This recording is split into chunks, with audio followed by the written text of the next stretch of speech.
How many of you ever heard of the belief that if it hurts, it's not love? In life, we often treat pain as traitor, an enemy, unwanted, and unloved. Some people even believe that if it hurts, it's not love. So they give up on love when it hurts. But what if I told you that pain is your silent, introverted, and greatest lover? What if there's another way that instead of avoiding it, you will love the pain?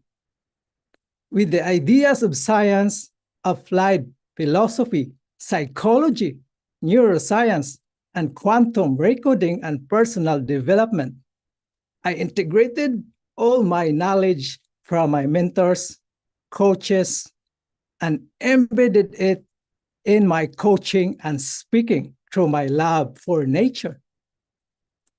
That is when the water cycle pattern tool was born. And it is the heart and soul of my book, Recode Your Extraordinary Mind. Everyone is familiar, of course, with the water cycle pattern, right? Evaporation, condensation, and then precipitation. When we're born, it seems to symbolize a very clear sunrise, right? Free from clouds of bad emotional patterns and belief patterns. But deep within, we already have these bad patterns embedded in our DNA and are stored and preserved in our subconscious mind.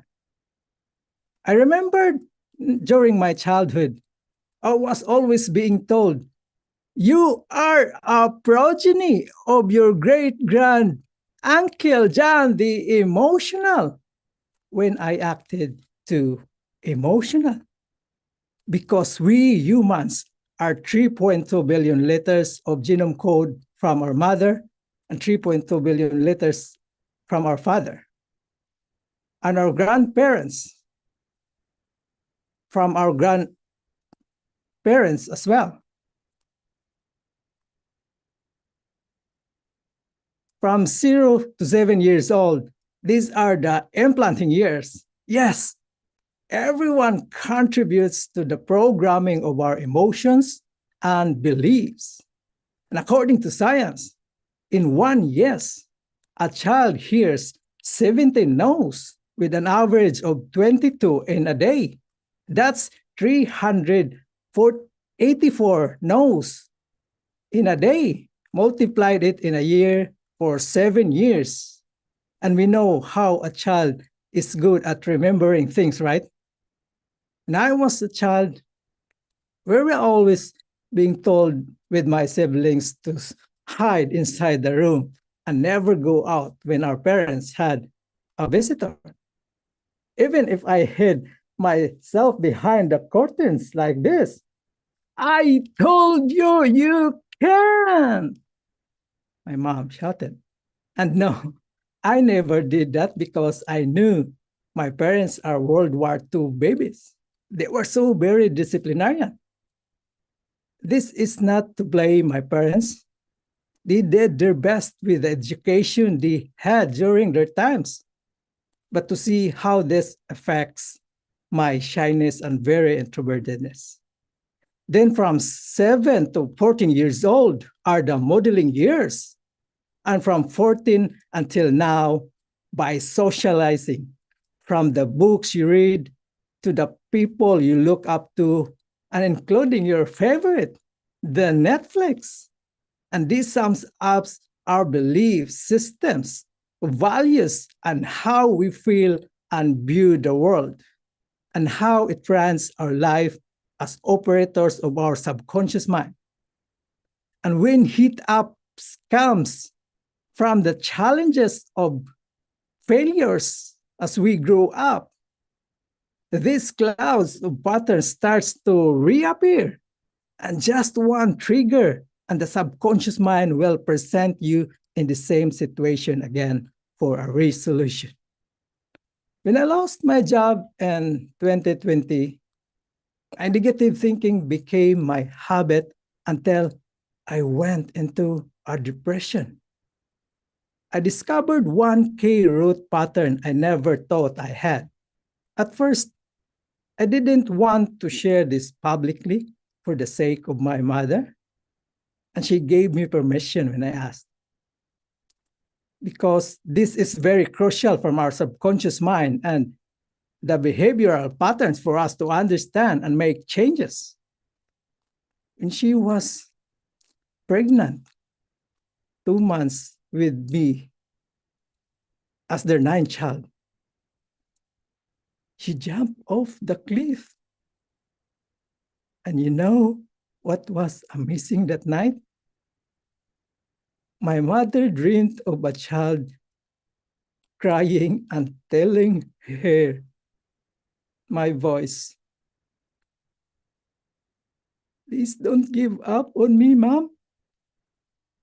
But actually, I just have a monkey DNA. So I was able to hold on tightly. But my subconscious mind made a pattern on that event, that being unwanted and unloved, and being a hero. If we relate it in biology, the amygdala is the evaporation, the limbic system is the condensation, and the prefrontal cortex is the precipitation. I got to be aware of all of these patterns by delving deeply into personal development. My life was stuck in the amygdala because of all of my emotional baggages, limiting beliefs tied up to that pattern that I am wanted and unloved. I was not moving into my life because in the prefrontal context, my values and purpose are not aligned with my job and my old limiting identity that I'm not confident, I'm timid, and other limiting beliefs. My values and purpose are with nature, while my job in engineering and technologies are the top contributors of climate change. And all other patterns like self-doubt, not enough, re-emerges. I went into depression and even having suicidal thoughts. I was able to understand more with the help of psychology, neuroscience. Our behavioral patterns are in the subconscious mind, which controls 95% of our body unconsciously. That's why the critical faculty barrier that was blocking me all the time. Don't do that. It's not you. It's like a safety switch in our mind.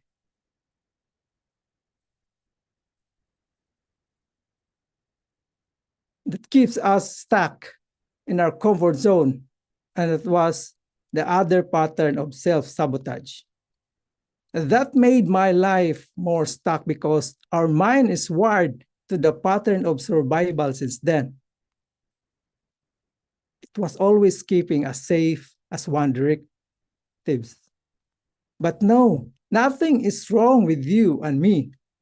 Just like nature needs more evaporation to accumulate more clouds so it can condensate sooner to nimbus clouds and can precipitate later.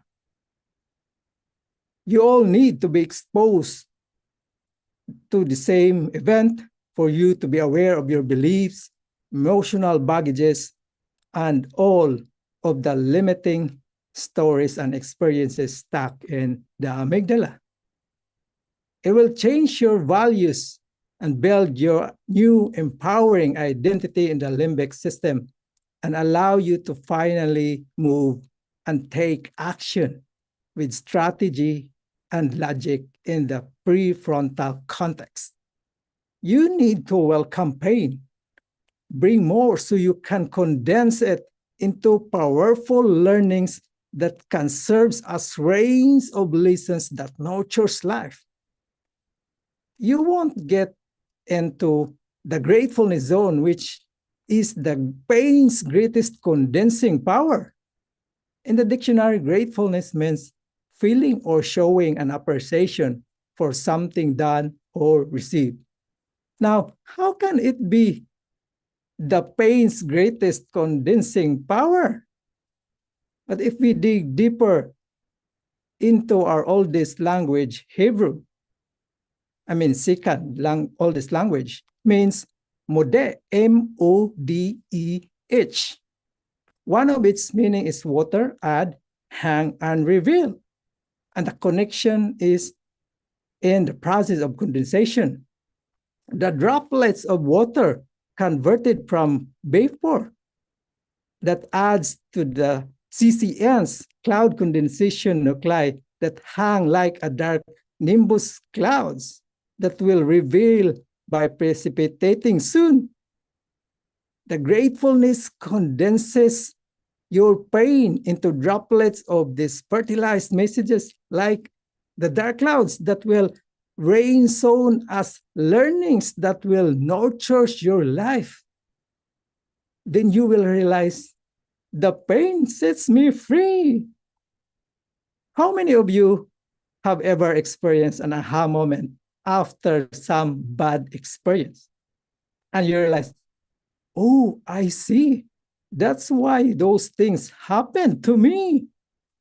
Then you become grateful of the pain.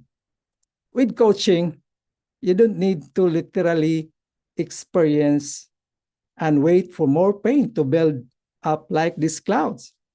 All you need to do is first go back to the very first event you had experienced. Then second, change your story around it and condense it into new and empowering learnings. And then third, remember the learnings as like they are rains that nurtures your life. I know the reason why I tend to self-sabotage before. And I had a good opportunity. It's not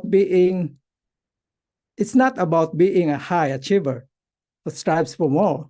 That dream night that I intuitively begged my mom because I have a mission to fulfill, to be a coach and speaker to serve my purpose to the world. Everything happens for a reason. I learn, I grow, helps me become stronger, more resilient, and become a better version of me. And finally, embracing my purpose to serve humanity that I started over a decade ago. The clouds of pain have a powerful learnings that nurtures your life.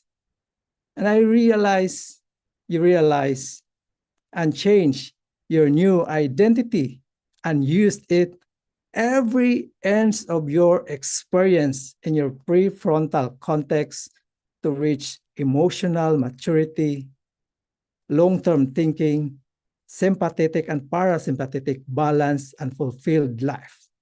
As balanced as night and day, up and down, left and right, and many more, as pain and pleasure.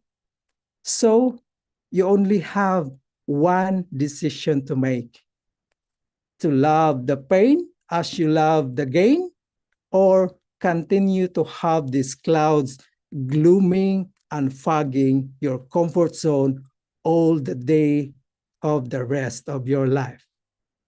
To change your emotional stories and beliefs to an empowering one that propels you to the prefrontal context to achieve your goals, balanced and fulfilled life, or keep you stuck in the amygdala without you tasting and living. What would the rainbow of your full potential looks like, sounds like, and feels like after the rain? Thank you very much for watching.